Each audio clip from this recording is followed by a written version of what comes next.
This affair ended in murder, love, betrayal, crime. The gunshot didn't echo. It cracked. The woman gasped as her body jerked backward, her phone slipping from her hand. Dust rose from the unfinished concrete floor. The shooter stood over her, perfect air, steady hands, lowered the gun slowly and whispered, "You should have taken the money." Welcome to Love and Lies Tales, where passion meets betrayal, and every story hides a dark secret.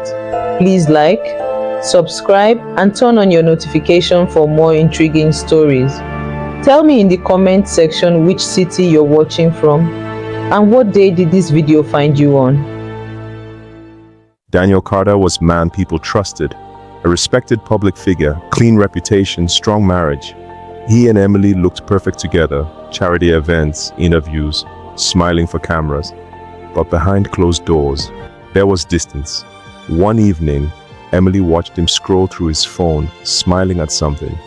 She asked quietly, "Who makes you smile like that these days?" Daniel didn't look up. "Work," he said. She studied him. She knew that wasn't true, and she was right because her husband, Daniel, had another woman. Her name was Amara. She wasn't just beautiful, she was bold. She didn't treat Daniel like a powerful man. She challenged him. That's what pulled him in. What started as flirting turned into a secret relationship. Late-night hotel rooms, hidden calls, lies stacking on lies. Amara sat across Daniel, calm, almost too calm. "I need to tell you something," she said with a worried tone. "I'm pregnant." Daniel stood up immediately. No, this can't happen." Amara frowned. "It already did." Silence stretched between them. He ran his hands through his hair. Then he spoke carefully. "We can fix this." Amara raised an eyebrow. "Fix it. I'll support you financially. Just don't keep it." Her face hardened. "I'm keeping it." Daniel's tone changed, more aggressive. "You don't understand what this will do to me." Amara shot back instantly. "No, you don't understand what this means to me. If you walk away from me, I won't stay quiet." She leaned back, studying him. "What do you want, Amara?" "Money." Amara replied almost immediately. He chuckled dryly. "How much?" She leaned forward, voice sharper now. $2 million. Daniel's face changed immediately. That's ridiculous." Amara shrugged. "That's almost everything I have." Her tone turned cold. "We both know you're worth more than that. You're a public figure. A scandal like this, it'll destroy you." Daniel couldn't sleep, couldn't think. The pressure was suffocating. So he did the one thing he feared most. He told Emily. Daniel sat in front of Emily, broken. "I've been seeing someone." Emily didn't react at first, then asked, "For how long?" "Couple of months." "Wow." She laughed sarcastically. Daniel swallowed. "She's pregnant." Emily froze. It wasn't anger first, it was disbelief, then pain, then something colder. "I gave you everything," she whispered. Daniel reached for her. She pulled back. "Don't touch me. She's pregnant, and she's asking for money." Emily stayed quiet. "How much?" she asked. Daniel told her. Emily's expression hardened instantly. "That's not a request. That's extortion." Daniel looked up. "I didn't know what to do." Emily leaned forward. "You don't pay her." He blinked. "What? You don't give her that ridiculous amount because of a mistake." Her voice dropped. "We deal with this properly." Emily looked her husband straight in the eyes. "But that doesn't mean I have forgiven you. I'll never forgive you." 2 days later, Emily received a text. Unknown number. "You deserve the truth. Let's meet." She already knew who it was. She stared at the message for a long time, then replied, "Where?" The construction site was empty, quiet, unfinished. Amara stood there, nervous, but determined. Then Emily arrived, elegant, confident, dangerously calm. They stared at each other, two women connected by one man. Amara spoke first. "I didn't want it to come to this." Emily nodded slightly. "He told me everything." That caught Amara off guard. "Everything?" "Yes." Silence. Then Emily stepped closer. So let me save us both time. She reached into her bag, slowly. In here is 500,000. I suggest you take the money and disappear. Amara's eyes sharpened. No, that's not even half the amount I demanded. Emily paused. Amara continued. I'm not hiding. I'm not aborting my child. And I'm not keeping quiet. Her voice rose. I will go to the press. That was it. Emily's expression changed. Not rage, not panic. Decision. Emily pulled out a small gun. Amara froze. You don't want to do this, Amara said quickly. Emily tilted her head slightly. You're right. A pause. Then she added, but I will. Bang. Amara's body hit the ground. Still. Silent. Emily stared at her for a few seconds. No screaming. No panic. Then calmly exhaled.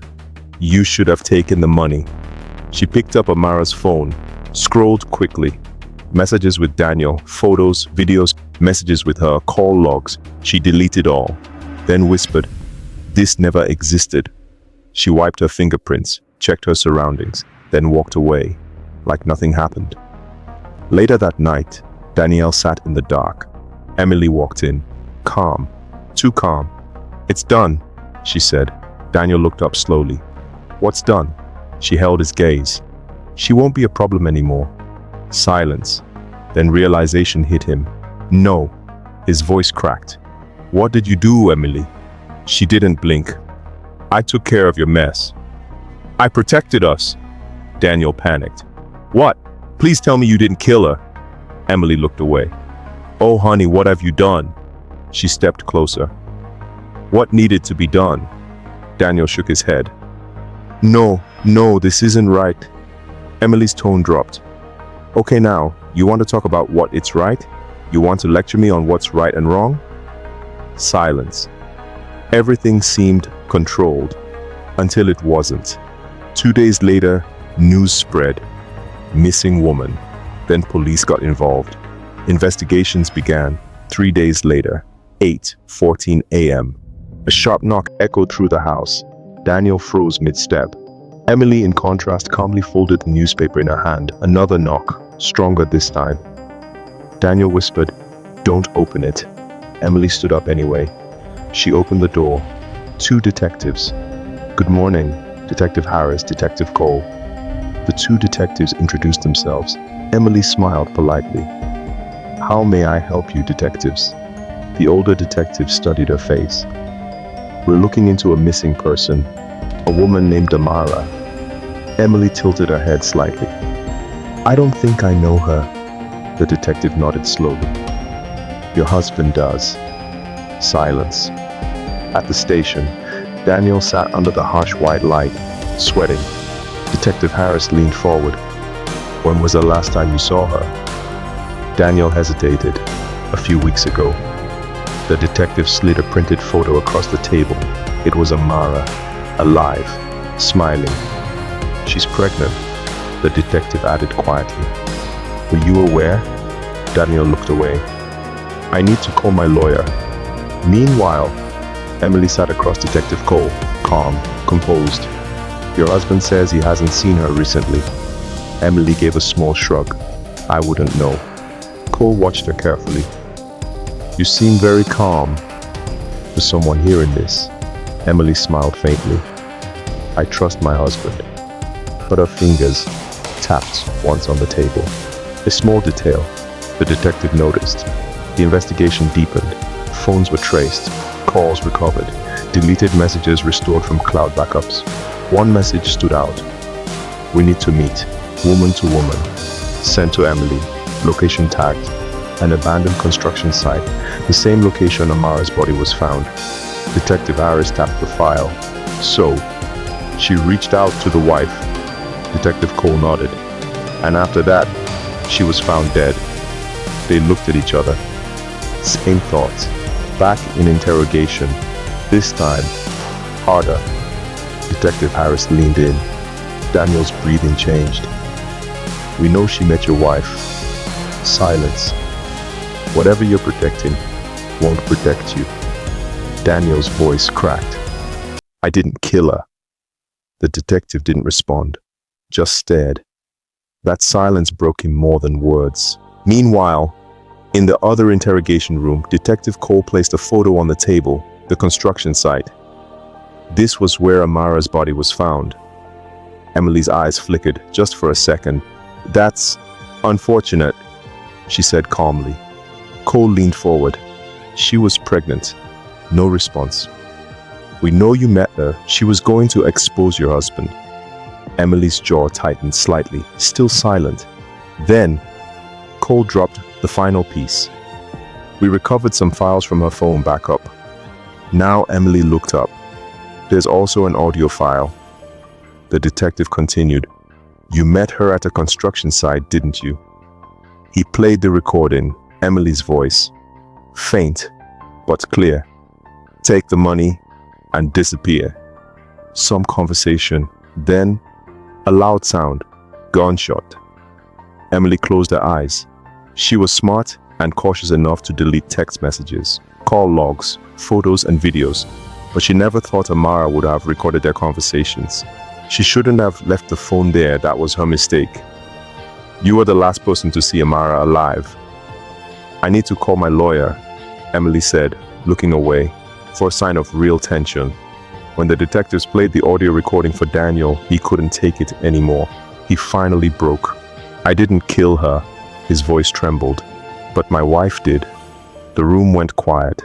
Weeks later, the truth laid out piece by piece. The affair, the pregnancy, the meeting, the murder. Daniel sat in the courtroom, empty. A man who lost everything: career, reputation, marriage. Emily stood in cuffs, composed, but no longer in control. As officers led her away, she stopped briefly, turned to Daniel, her voice low. "It's all your fault." Daniel looked at her, but said nothing, because deep down, he knew she was right. 2 days after Emily was convicted, Daniel's phone rang, unknown number. "Mr. Carter, we need you at the station." His stomach dropped. At the station, Daniel was led into a quiet room. Detective Harris stood waiting, but he wasn't alone. A man sat beside him, tired eyes, worn clothes, nervous. "Mr. Daniel," the detective began, calm but serious, "I'm sorry to inform you, there's been a new development in your case." Daniel frowned. "What kind of development?" The detective gestured to the man. "This is Mike." He paused. "Amara's boyfriend." Daniel blinked. "What?" Mike leaned forward slowly. "We've been together for 3 years." Daniel's face tightened. Mike continued. "About a month ago, she called me, said she was pregnant." Daniel's breathing changed. "I asked her what we were going to do." Mike swallowed. "And she told me not to worry. She said she was working on something big." His voice cracked slightly. "Something that would change our lives forever." Silence filled the room. Amara had a struggling boyfriend. Before Daniel, there was Mike. She was already living a double life. And when she found out she was pregnant, she saw an opportunity. The child wasn't Daniel's, but Daniel had something she needed: money, a lot of it.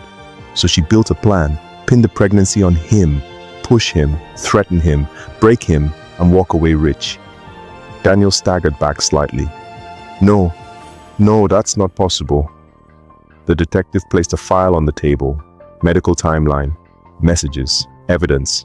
It all pointed to one truth. Daniel whispered, "It wasn't mine." No one answered. They didn't need to. Daniel sank into the chair, his voice barely audible. "My wife." His eyes filled slowly. "She's in prison. For this." No one spoke, because this time there was nothing left to say. One lie, one secret, one desperate decision. That's all it took. A man lost everything trying to protect his image. A woman lost her freedom trying to protect her marriage. And another lost her life chasing money she would never spend. Now tell me honestly, who do you blame the most? Daniel, Emily, or Amara?